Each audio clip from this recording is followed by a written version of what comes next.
الحمدللہ وحدہ والصلاة والسلام علی من لا نبی بعد اما بعد۔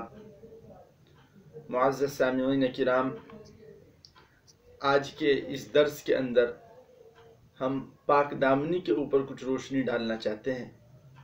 اسلام کے اندر پاک دامنی کی بہت اہمیت ہے، اور اللہ تعالیٰ نے قرآن کریم کے اندر بھی پاک دامن لوگوں کی تعریف کی ہے، اور ان کے بارے میں فرمایا کہ جو لوگ پاک دامن ہوتے ہیں اللہ تعالیٰ ان کی مغفرت فرما دیتے ہیں اور ان کو بڑا بدلہ عطا فرماتے ہیں۔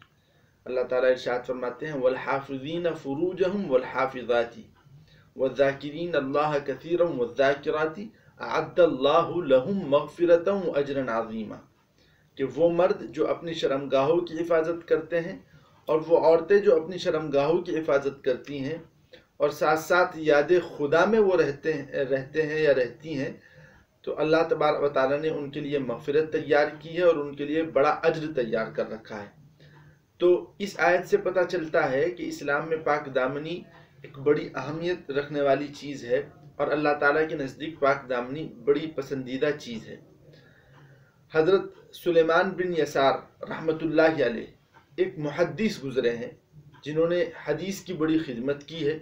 پوری زندگی حدیث کی خدمت کے لیے انہوں نے وقف کر دی تھی، اور پوری زندگی حدیث پڑھانے کے اندر انہوں نے لگا دی تھی۔ جتنے بڑے وہ محدث تھے، اس کے ساتھ ساتھ وہ اتنے ہی بڑے ولی، متقی اور پرہیزگار بھی تھے۔ اللہ تبارک و تعالیٰ کی یاد میں رہا کرتے تھے، راتوں کو زار و قطار رویا کرتے تھے، تہجد گزار آدمی تھے، اور عبادات، نفلی عبادات کے اندر اور صوم و صلات کے بڑے پابند آدمی تھے، بڑے متقی پرہیزگار آدمی تھے۔ ان کے بارے میں مؤرخین نے لکھا ہے کہ ایک مرتبہ سفر حج پر جا رہے تھے، راستے میں ایک جگہ قیام ہوا۔ پہلے زمانے میں اونٹوں پر، گھوڑوں پر سفر ہوا کرتا تھا، تو یہ بھی اونٹ پر سفر کر کے جا رہے تھے، لمبا سفر تھا، تو رات میں ایک جگہ قیام ہوا۔ تو جب قیام ہوا تو خیمہ باندھا اور خیمے کے اندر رہنے لگے۔ قافلہ بھی ساتھ تھا، اور قافلے کو لوگوں کے اور جگہ خیمے بندھے ہوئے تھے، ان کا ایک خیمہ تھا۔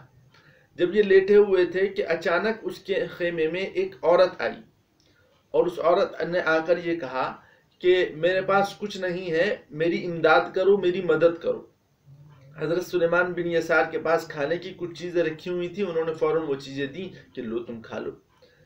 پھر اس عورت نے حضرت سلیمان بن یسار سے کہا کہ دیکھو، تم یہاں اکیلے ہو اور میں بھی اکیلی ہوں، اور میں تم سے وہ چیز چاہتی ہوں جو ایک عورت ایک مرد سے چاہتی ہے، اور یہاں ہمیں کوئی دیکھنے والا نہیں ہے، تم بھی جوان ہوں، میں بھی جوان ہوں، اور تمہارے بھی جذبات ہیں، میرے بھی جذبات ہیں۔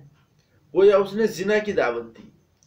حضرت سلیمان بن یسار رضی اللہ عنہ بڑے متقی پرہیزگار آدمی تھے، فوراً پہچان گئے کہ یہ شیطانی چال ہے اور شیطان کی طرف سے دھوکہ ہے۔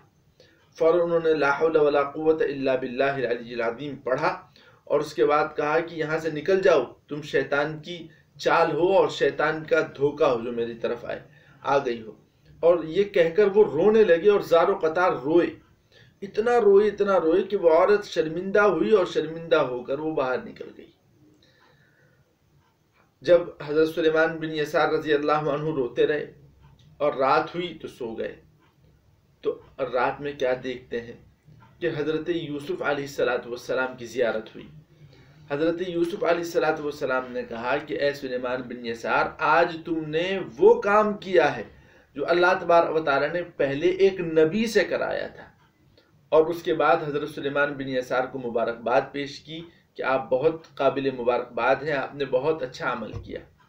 تو میں اپنے سامعین کو یہ قصہ سنا کر یہ بتانا چاہتا ہوں کہ پاک دامنی بہت بڑی چیز ہے، اور اسلام کے اندر پاک دامنی کی تعلیم دی گئی ہے، اور اسلام میں پاک دامنی کو پسند کیا گیا ہے۔